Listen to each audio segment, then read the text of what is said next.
Okay.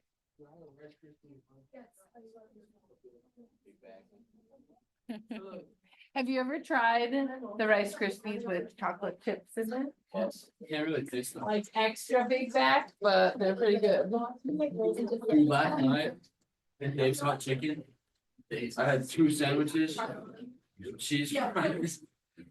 Oh, wait. Too much. Do you like the game? Yeah. Before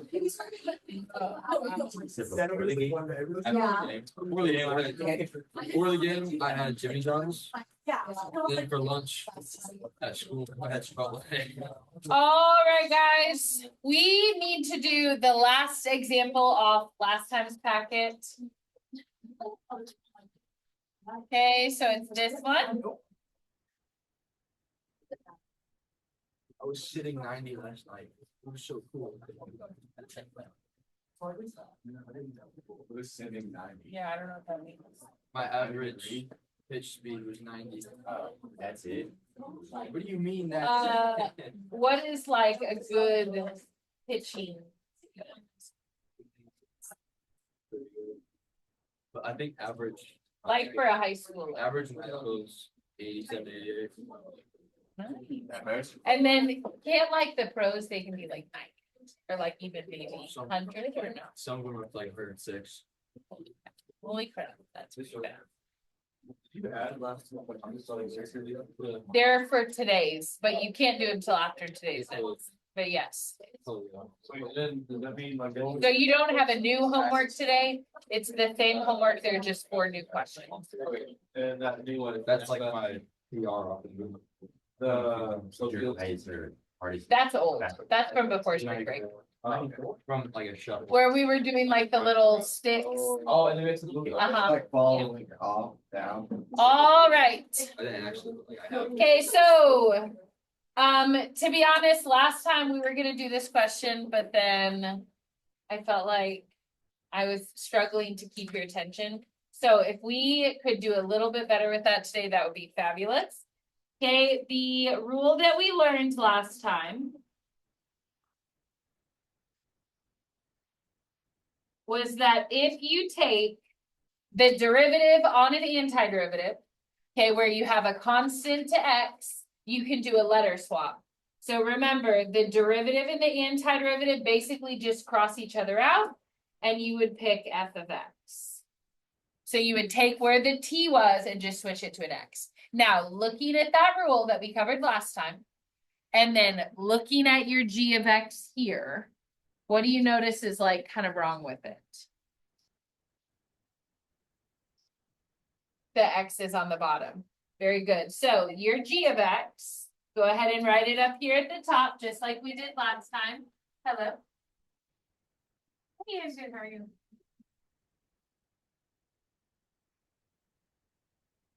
She's actually not here yet, but she comes in late. So I can send her when she gets here. Okay, thanks. Bye. Okay, so g of x is the integral from x to 3.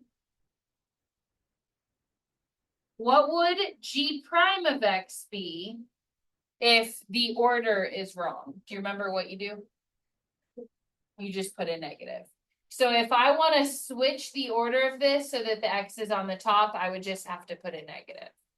And then it'll still go back to f of x, but the negative will allow you to reverse this. Okay, which means g double prime would be what?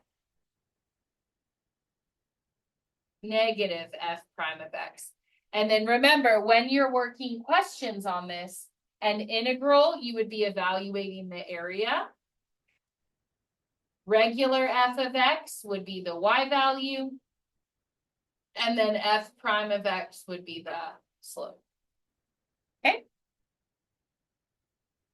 So let's do A. We're asked to find g of 2, g prime of 2, g double prime of 2. Starting with g of 2. Remember, that means that I'm going to put the 2 where the x is, but it's on the bottom. So it'd be 2 to 3 f of t dt.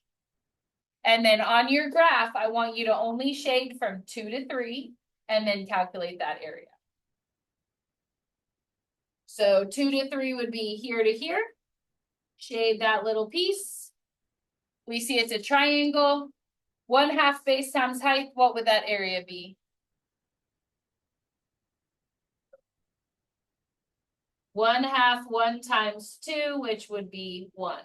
Now, technically, the area is below the x-axis, so we would count it as a -1. Okay, next one, I want g prime of 2.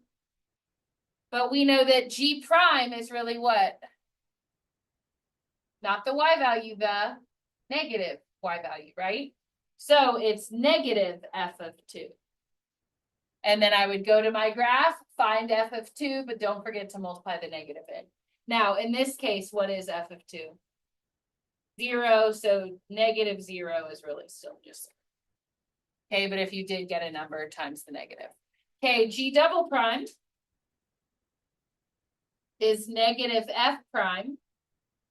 And remember, f prime is the slope, but then I'm going to have to remember to multiply a negative with it.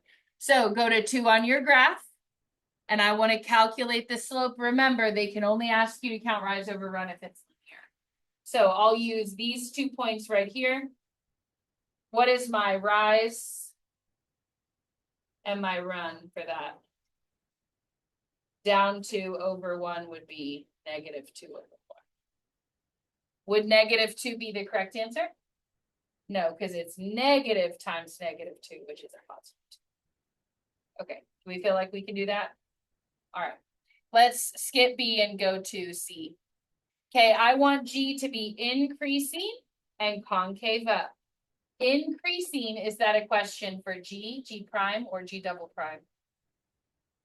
Okay, G prime, and I need G prime of X for increasing to be positive. Okay, but think about if G prime needs to be positive, where does F need to be? Normally it would be above, but where would I need it to be because of this negative? Below. So think about the negative kind of just like switches the sign of everything. That in order for G prime to be positive, then I need f of X to be negative. So that when I multiply it with the negative in the front, it'll come out positive. So I need it to be below the x-axis. Okay, then concavity, is that G prime, or G double prime? Okay, G double prime needs to be positive. But then I would think about, okay, well, G double prime is related to the slope, but it's really the opposite of what I want. So I need my F prime to be negative, which means that I need a negative slope in this graph. So on what interval am I below the x-axis and I have a negative slope? Just 2 to 3. Okay, next one asks me for critical numbers. Okay, remember that critical numbers are going to be anywhere that the derivative changes sign. So if this is G, then I want G prime of X to change sign. Now remember, it's only going to change sign when it crosses through 0. So go to your graph and put big dots everywhere that G prime, which is really the Y value, equals 0. So it looks like there are 2 places. Can you tell me where they are? 0 and 2. Now, let's look at the direction of the sign change. At 0, I go from below to above. Would that normally be a min or max? Negative to positive. Normally, it would be a min, but because of the negative right here, it's actually going to be a plus to minus, which will be a max. Okay, so that negative is essentially just like reversing all the signs. Okay, then for my second point, it's a plus minus switch, but because of the negative, it's really a minus plus switch, which makes it a min. Okay, so you just have to think about that negative basically just reverses everything. So let's put our answers down here at the bottom. At x equals 0, we have a relative max because G prime of X changes sign from plus to minus.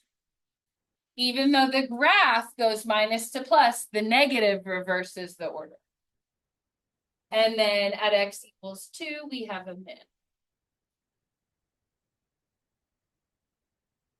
Good?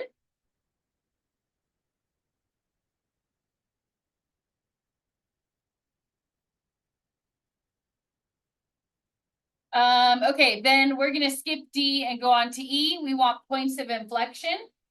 What needs to change sign for a point of inflection? Is it G, G prime, or G double prime?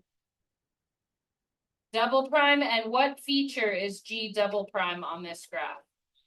This slope. So put X's everywhere that you have slope changes. And it looks like on this graph, we have only one. So if you look at your graph, it goes uphill, uphill, and then we have a change. So it would be at x equals 1. Okay. All right, so now transition to your notes for today. So all that we're going to do is we're going to use chain rule. Okay, but your large part of your notes is going to still be based on this.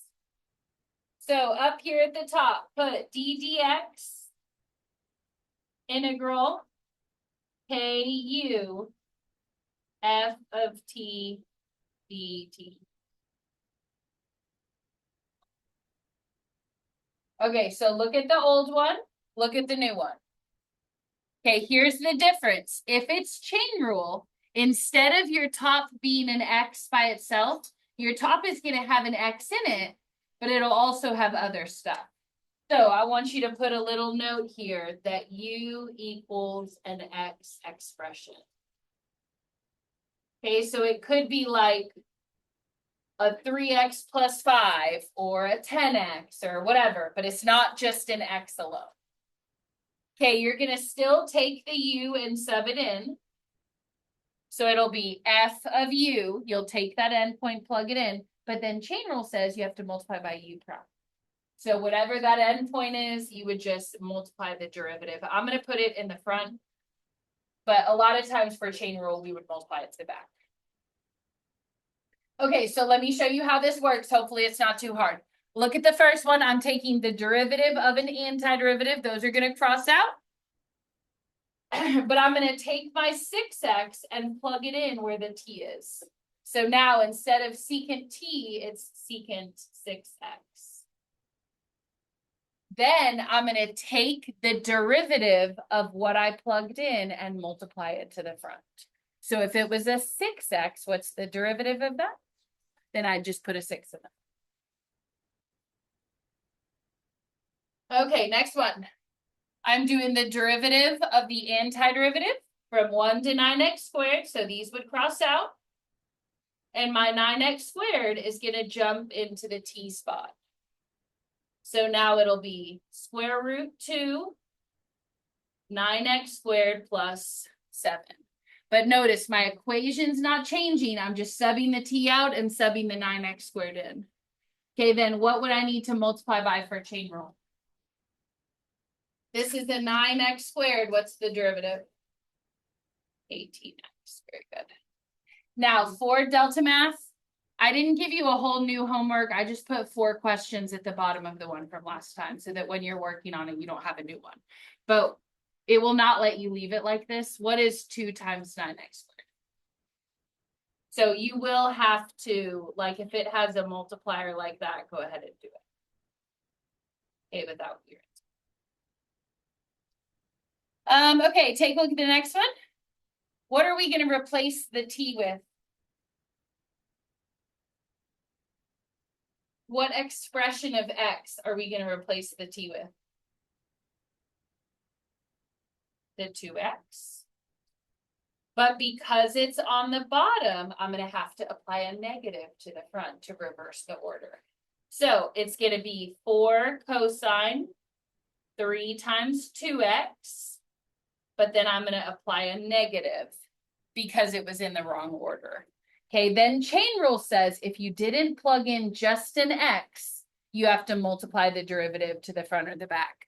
So if it was a 2x that I plugged in, what's the derivative of that? An extra times 2. The -4 in the front times the 2 in the back, what does that give me? -8 cosine, and then 3 times 2x is okay, one more like that. I notice my x is on the bottom. That means I need to apply a negative. But if there was already a negative, then now those cross out. So I'll have tan squared 4 times something, and then where the theta is, I'm going to slip a 5x into that spot. But then because I didn't just plug in an x, it was a 5x, what do I need to times to the front or the back? The derivative of 5x is an extra times 5. So it'd be 5 tan squared. That would be all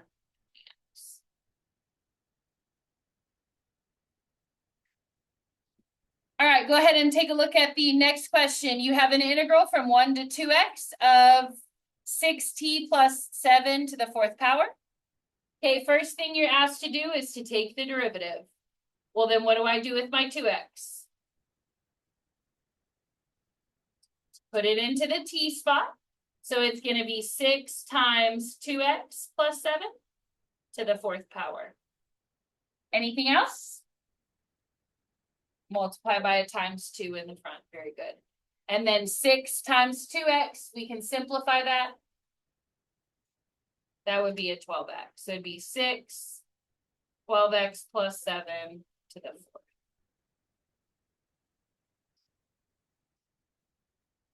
All right, next one. Also, for your homework, don't try to like times the 2 in. You can't do that if you have the 4th power. Just leave the 2 in the front. Okay.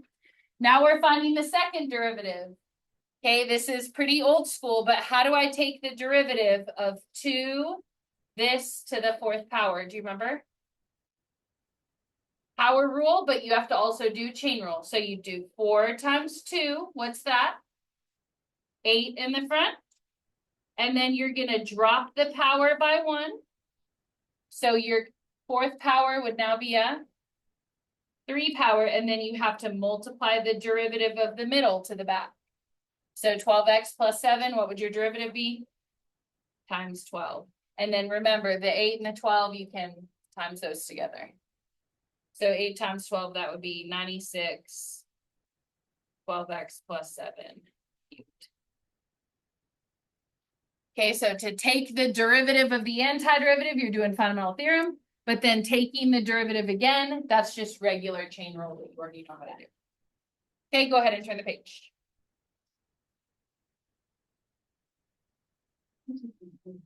Oh, you tell him? No, I didn't say it though. I know.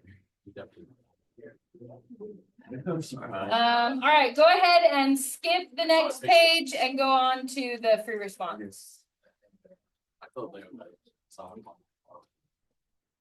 well, I told him about it. I think he told me this. No. You're not you said it. I didn't know. There's no proof of me saying it. I never said it. I believe it. I already was a witness. Why do you always? I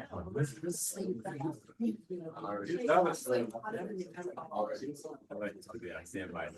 All right, first thing that you should do is take your g of x equation.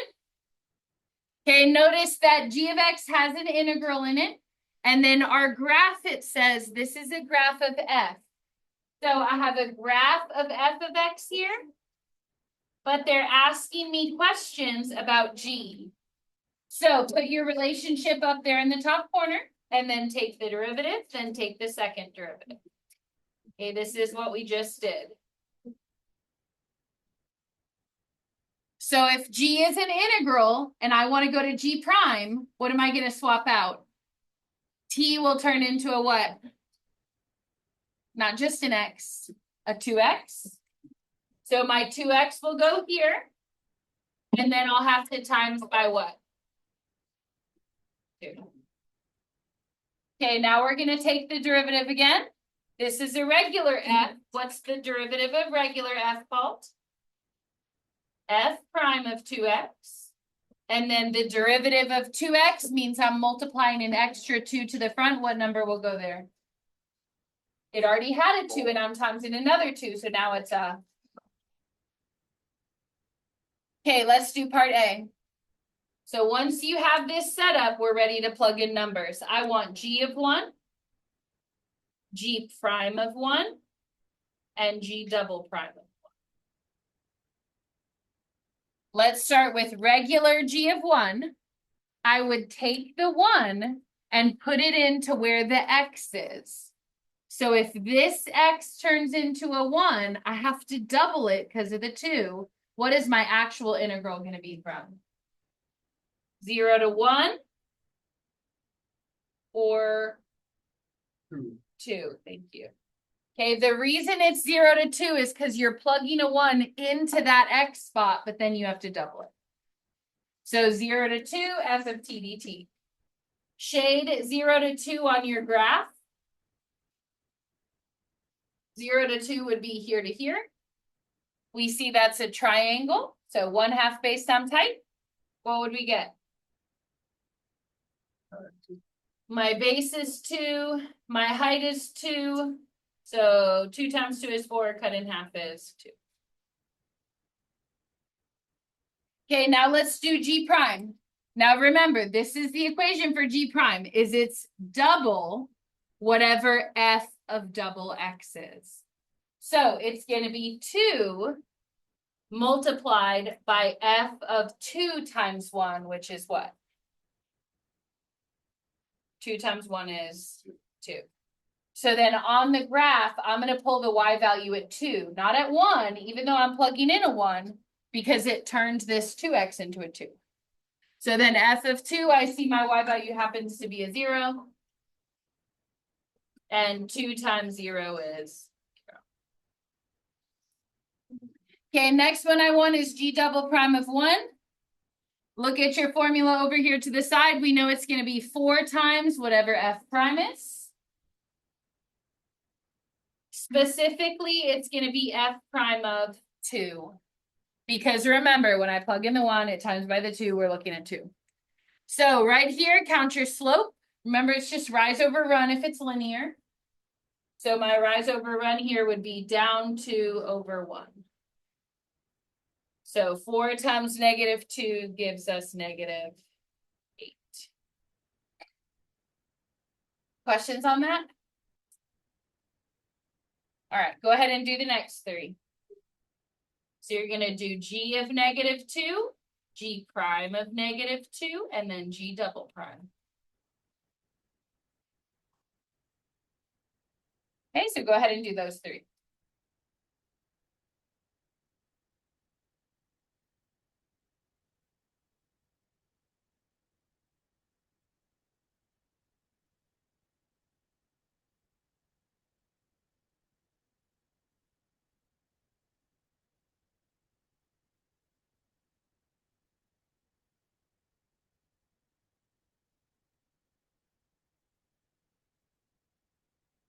So if I'm doing regular g of -2, what will the top integral number come out to be? Good, 0 to -4. Okay, then you would go to your graph and shade that shape in. So 0 to -4 would be here to here. What shape is that? Is it a trapezoid? It has to be split up into a trapezoid and a triangle. Remember, for a trapezoid, the bases have to be parallel to each other. So I'm going to cut off this little piece and let it be a triangle and then a trapezoid next to it. Okay, let's do the trapezoid first. So area equals 1/2 base plus base. This base is 3 long. This base is 2 long. So 3 plus 2. And then the height is sideways would be 3 boxes. So 3 plus 2 is 5 times 3 is 15. What would that be if we cut it in half? Okay, 7.5 is 3. All right, then for this little baby triangle, it's going to be 1/2. It's 2 tall and 1 wide. So 1/2 1 times 2, what's that area gonna be? 1. Okay, now, quick question. My area is below the x-axis. So if I do 7.5 plus 1, my answer is gonna be 8.5, but will it be positive or negative?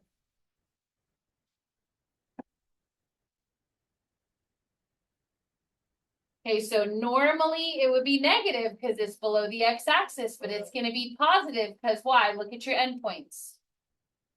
They're backwards. Okay, so this is actually gonna be a positive 8.5 because the area is below, but it's also in the wrong order. Okay. Then for g prime of -2, follow your formula.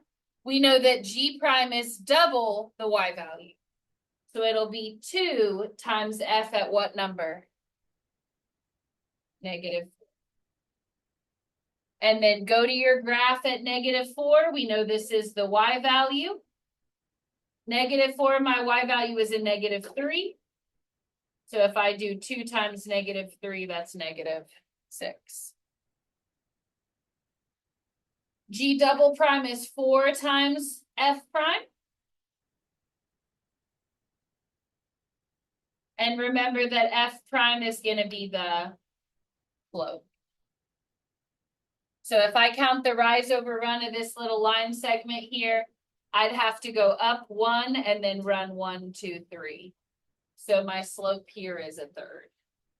But then if I'm timesing that by 4, it would be 4/3. Okay. Questions on that? Okay, it's going to get a little bit weird in the next part. So we're looking for the maxes and the mins or the critical numbers. So remember, if you want a critical number, you take the derivative, set it equal to 0.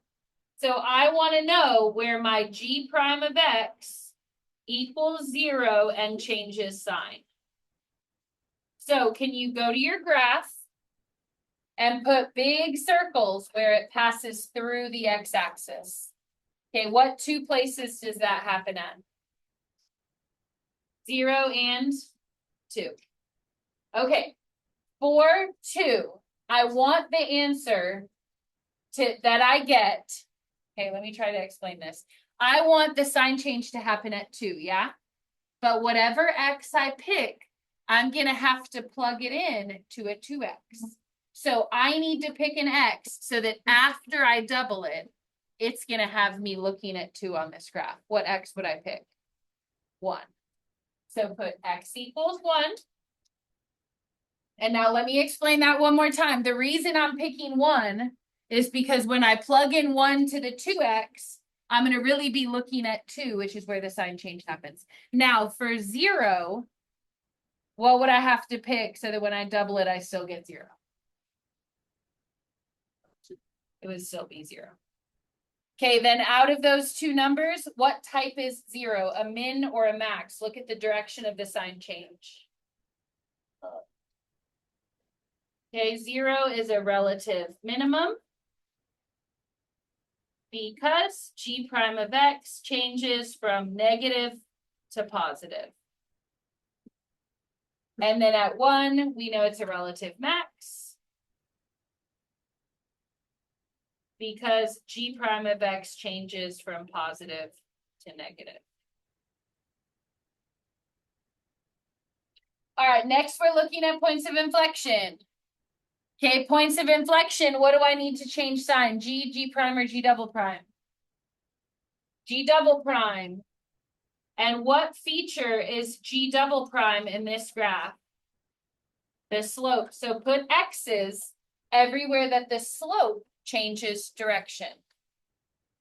So if I trace, it's uphill, uphill, and then downhill. So this is my marker point that I need it to change sign.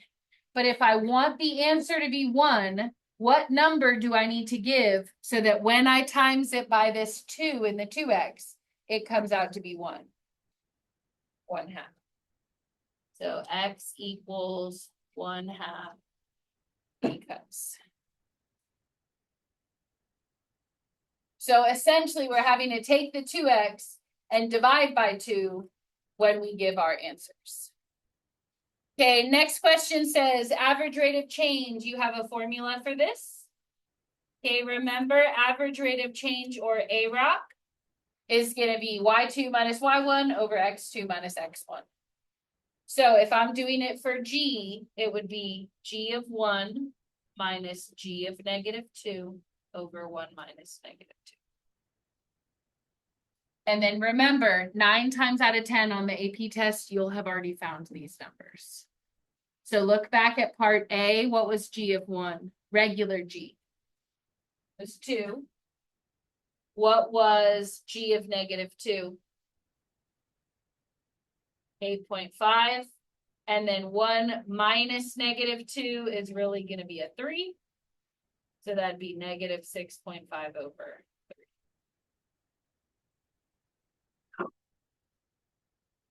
All right, next one. Remember, your version B should say this.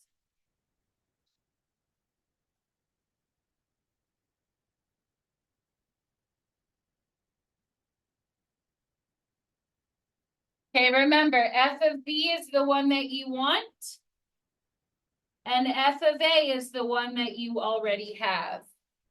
So they tell me, given that f of -1 is 3, I want to find f of capital 1 and capital F of 1 and capital F of -4.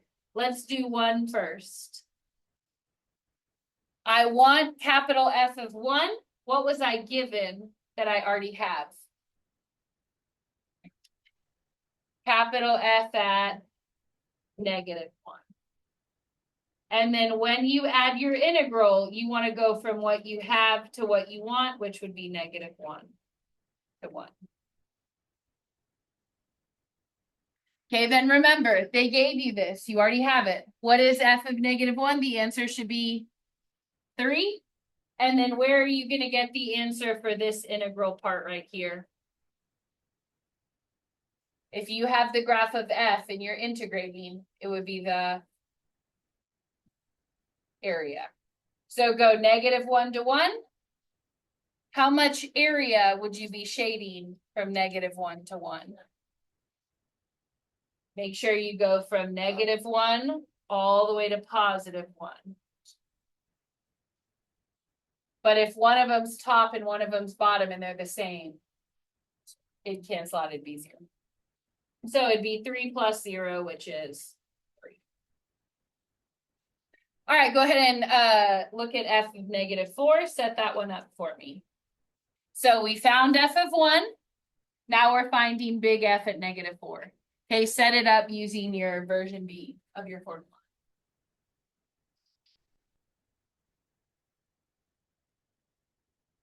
So what you're looking for is your want, and your have is the one that they gave you.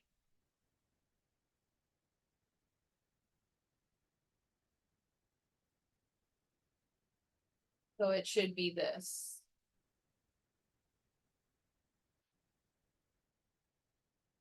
F of -1 is still 3, but what do I need to kind of pay attention to on this integral?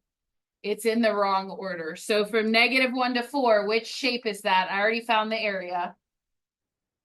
Only the trapezoid, not the little baby triangle next to it either. Just the trapezoid was 7.5. Will I count it as a plus or a minus?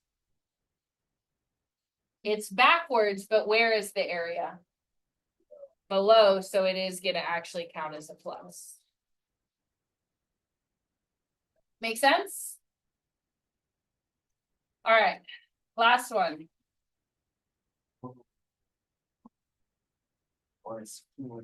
I know.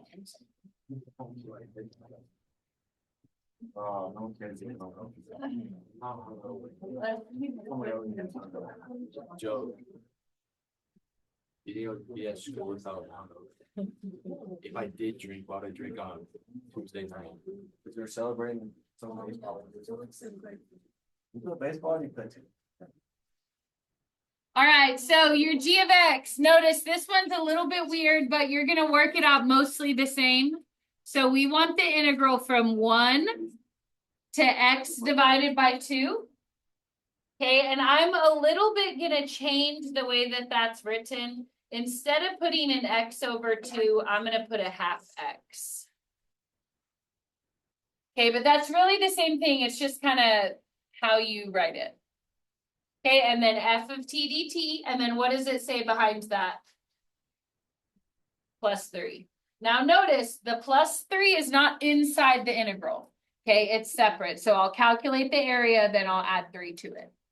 What will g prime be?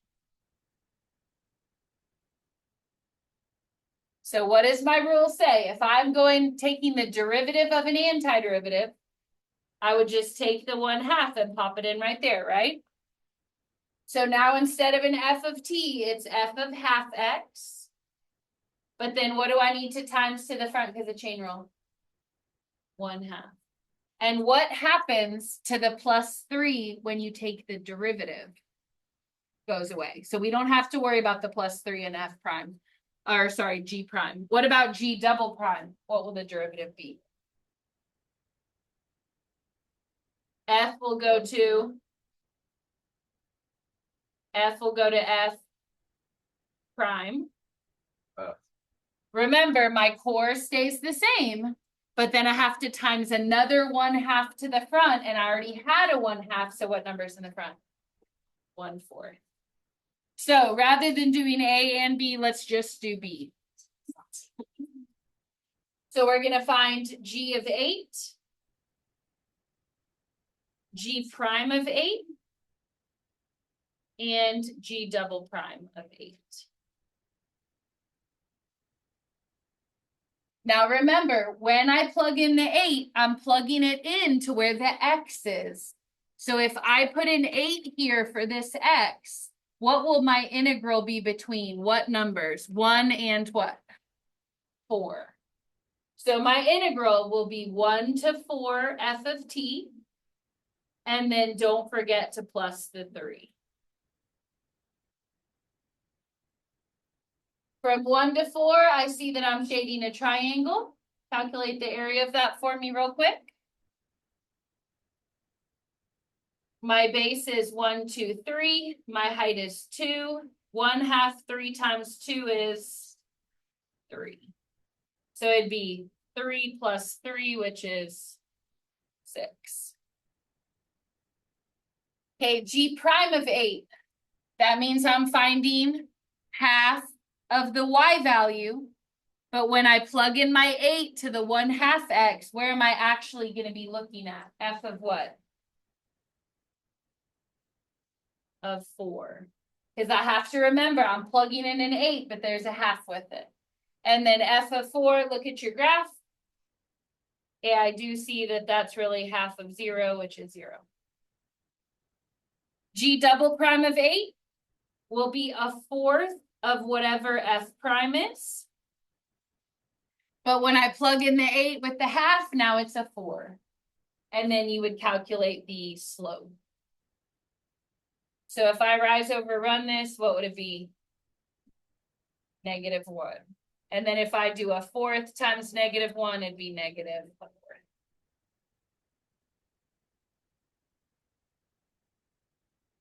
Okay. Part C asks us to write the equation of a tangent line. Do you remember the 2 ingredients that are necessary for you to write the equation of a tangent line? Point and a slope. Now, because I know that I want to give you plenty of time, I'm going to change this -6 to an 8. That way we kind of like already have the numbers if we already did it. Okay. So instead of it being a -6 where we'll have to find it again, we'll do it at 8. So remember, for the point, you know it's going to be 8 comma something. And then for the y value, I will need to use regular G of 8. And what answer did I get when I did that? 6. So it'd be 8 comma 6. And then for the slope, what would I use for G's slope? Not G, but G single prime for slope. And G single prime is 0. And then remember, your equation of your tangent line is y minus y1 mx minus x1. And then you'll take your 8 and your 6, you'll plug them in here. Your slope will go in the middle. Remember that when you plug in the 8 and the 6, you want to use the opposite signs versus for slope, you'll keep it the same. So my y is a 6, I'll do a y minus 6. My x is an 8, so I'll do an x minus 8. And then the slope that I got was 0.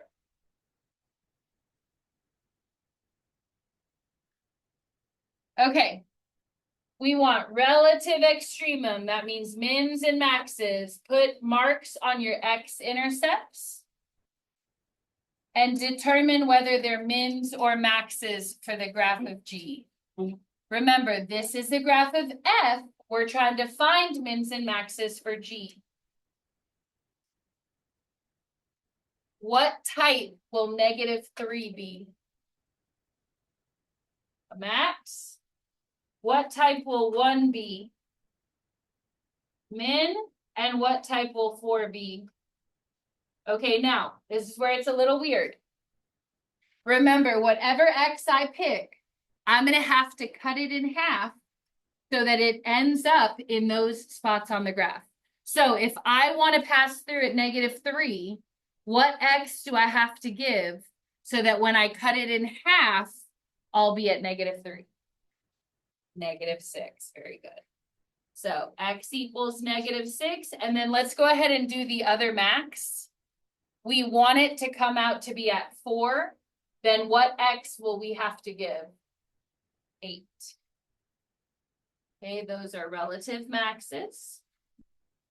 Because G prime changes sign, plus to minus. My relative min happens at 1. What x will I report though? 2, because if I start with a 2 and I cut it in half, it'll put me at 1, which is where the sign changes. All right, go through and mark your points of inflection.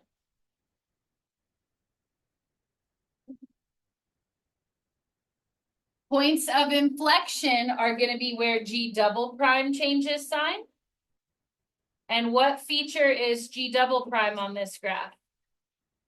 The slope. So look for all the places that your slope switches directions. How many of them are there? I think I see more than one. There should be 2. It goes downhill until the bottom of the circle. And then it goes uphill until the top of the triangle.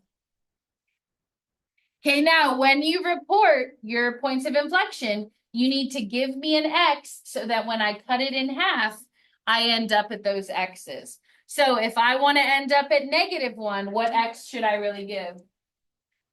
-2. And then if the other one's at 2, I want to give 4. Because that.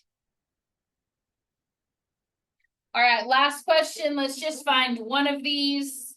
Let's just find f of -3. Okay, set up your have want. So I want f of -3. What f do I have? F of 1. And then I'm going to add the integral from what I have to what I want.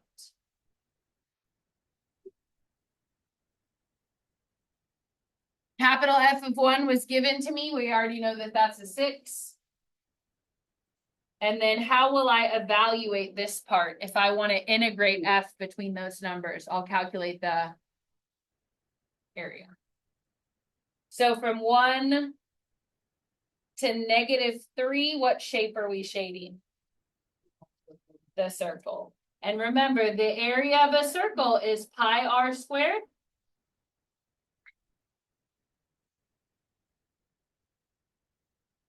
But in this case, remember, your r only goes from here to here. How long is it? Because it should just be halfway across the circle. So what's our radius? 2. So it'd be pi times 2 squared, which is 4 pi. But I notice I don't actually have the full circle. I only have half of it. So that means it's really a 2 pi. Okay. Now, will I count the 2 pi as a plus or a minus? Okay, so look down here. It's below, but it's also backwards. So it will be a plus 2 pi, that period. Does that make sense? Okay, we're done. So if you want to do one of the bottom 4 together, I'm going to do third from the bottom. There are 4 new questions added to last time's homework. You don't have a new one. I need a question. Okay.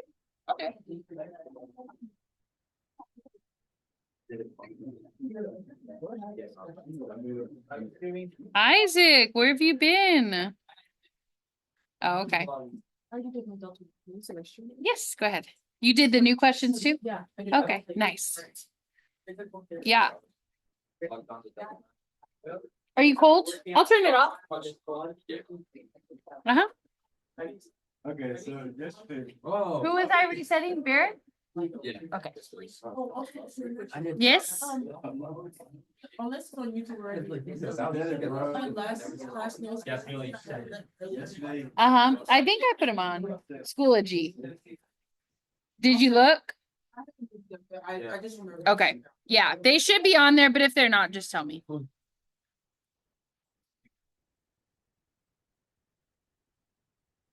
right, Barrett, you're reset. You did.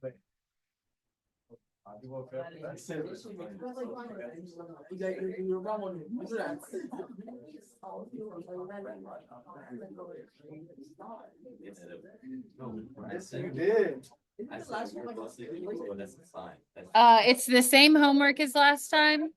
But I just added 4 questions at the bottom. All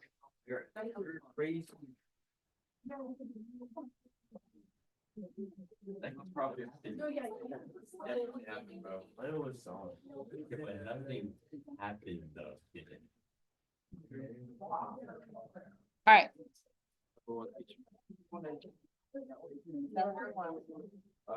Y'all need paper? I am as.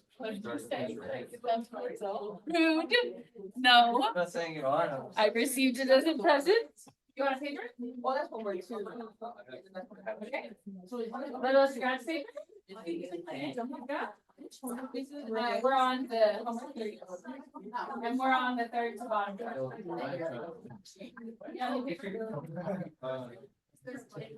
Scratch paper?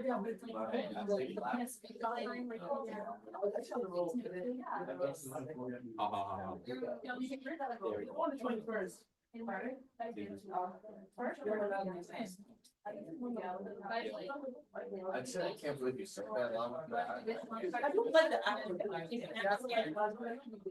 Yeah, I have to think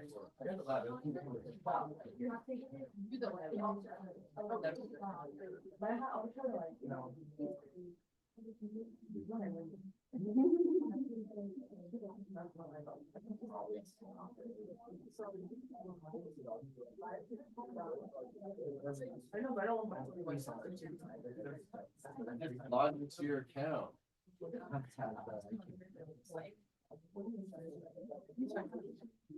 We're in those tabs. All right. So just real quick to make sure that you know how to do these last 4 questions. Okay, they're giving you capital F. They're asking you to find F prime. Remember, that means they're asking you to take the derivative. But they're asking you to take the derivative on a what? Antiderivative or an integral. That's right. So remember, when you do the derivative on an antiderivative, what do I do with this top little x crap? Put it into the t spot. Now notice in this one, you have 2 t's. That's okay. You're going to plug it in where both of the t's are.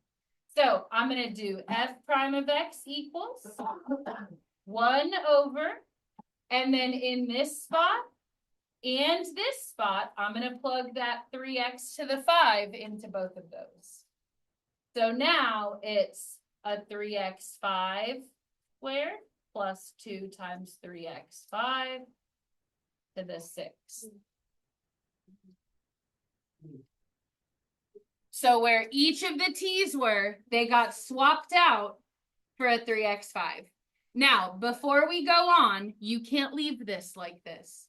3x to the 5th squared means 3x to the 5th times 3x to the 5th again. What's that going to come out to be? But 3 times 3 means what's my front number going to be now? A 9x to the what? 10. Because remember, that means x5 times x5 again. So 3 times 3 is 9, x5 times x5 is x10. What about this second part here? 2 times 3x to the 5. What would that go to? 6x to the 5, group it to the 6. Now, if I don't need chain rule, I'm done. Do I need chain rule? Did I plug in just an x or was it x stuff? X stuff, then I have to multiply the derivative. What is the derivative of 3x to the 5? 15x to the 3. And then rather than timesing it separately, I'm just going to times it with the 1 on top. Oh, thank you. It is to the 4.